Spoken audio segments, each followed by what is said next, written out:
Okay, quickly striking out pleadings का क्या मतलब है, क्या पर्पस है इसका, how is it different from amendment of pleadings, इसके ग्राउंड्स क्या होते हैं, क्या चीज़ें हैं जिससे स्ट्राइक आउट प्लीडिंग्स हो सकती हैं, ऑल दिस विल सी.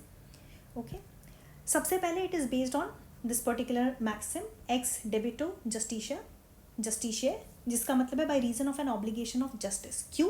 क्योंकि 3 कंडीशन में ही होता है स्ट्राइक आउट प्लीडिंग का क्या मतलब है, या तो प्लेंट या तो WS. ठीक है, तो जो कोई भी मैटर अगर आपकी प्लीडिंग में लिखा है उसको कोर्ट चाहे तो अपनी पावर के थ्रू किसी भी स्टेज पे eight any stage of the proceeding strike out कर सकती है. कब? जब ये 3 चीज़ें फुलफिल हों, तीनों में से कोई एक हो. या तो जो प्लीडिंग्स हैं वो स्कैंडलस है, फ्रिवलस है, ठीक है, या तो आपके ट्रायल को एम्बैरस कर रही है, या फिर आपका जो फेयर ट्रायल है उसको डिले कर रही है, या फिर it is leading to abuse of court. Okay, this could mean anything. अगर कहीं पर भी ऐसी कोई मैटर है आपकी प्रोसीडिंग में या प्लीडिंग में जो ऐसा देख कर ही लग रहा है किसी भी स्टेज पे, ठीक है, जो अननेसेसरी है, इसकी ज़रूरत नहीं है. For example let's take an example, eviction suit है ना, आप कोर्ट फी एविक्शन की फाइल करिए पर इसमें टाइटल भी मांग लिया है, और टाइटल केस से क्लियरली दिख रहा है क्योंकि किसी भी स्टेज पे स्ट्राइक आउट की जा सकती है ना. This is, we are not talking about rejection here, है ना. सिर्फ प्लेंट को देख कर ही नहीं, किसी भी स्टेज पे अगर लग रहा है भाई ये केस तो कहीं और ही जा रहा है, कोई सेंस ही नहीं बन रहा है इस केस का, और प्लीडिंग्स में आपने कुछ रैंडमली लिखा है, तो उसको कोर्ट चाहे तो किसी भी स्टेज में लग रहा है कि फालतू है, अननेसेसरी है, उसको हटाया जा सकता है. क्यों? क्योंकि आप जो भी प्लीडिंग में लिख रहे हो अगर उसको एंटरटेन किया जाएगा तो उस पर जजमेंट देना कोर्ट की रिस्पॉन्सिबिलिटी है, right. So if there is an unnecessary thing which is leading to more delay, ठीक है, मोर इनजस्टिस दैन जस्टिस, तो उसको हटाया जा सकता है. अब जैसे इविक्शन का सूट मैंने आपको बताया, ठीक है, टाइटल वेल स्टैब्लिश है तो कोई सेंस ही नहीं बनता टाइटल का करने का.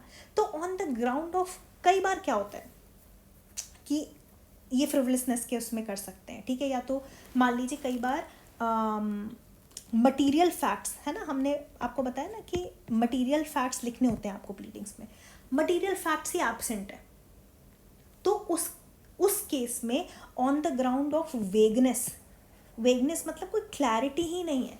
हाँ ठीक है, आपने कॉज ऑफ एक्शन डिस्क्लोज तो किया गया है, क्लिक किया है, but there is not much clarity on it.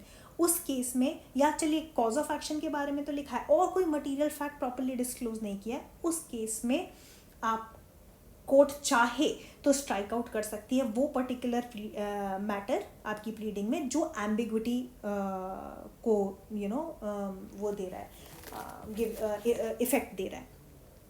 अच्छा, ये एक जनरल रूल है कि भाई प्लीडिंग्स प्लेंटिफ का या जो भी WS जो है वो डिफेंडेंट का, उसका अधिकार है, उसको जैसे करना है अपनी प्लीडिंग कर सकता है, ठीक है, as long as he is not offending the rules of pleadings.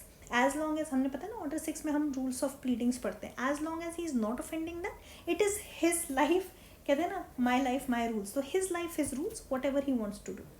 But अगर वो कहीं ना कहीं जैसे है ना हमारा inherent powers of the court है, ये इनहेरेंट पावर्स नहीं है बट आप समझो कि उसका पर्पस, उसका जूरिस्प्रूडेंशियल एसेंस सेम है कि कहीं ना कहीं कोई चीज़ इनजस्टिस को लीड कर रही है, अब्यूज़ को लीड कर रही है ना, या फिर डिले हो रहा है उसकी वजह से. मान लीजिए कोई आपने एम्बिगुअस सा फैक्ट लिख दिया, ठीक है, अब उसको कैसे प्रूव करोगे, उसमें कोई क्लैरिटी नहीं है, तो ultimately it would lead to more delay. Then in such a case उसको स्ट्राइक आउट किया जा सकता है, ठीक है.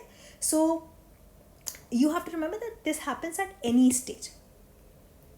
Then of course in plethora of judgments the Supreme Court has said that it should be used sparingly, extraordinary power है, और इसकी अगर आप रियलिटी में यूज़ देखोगे तो नहीं होता है.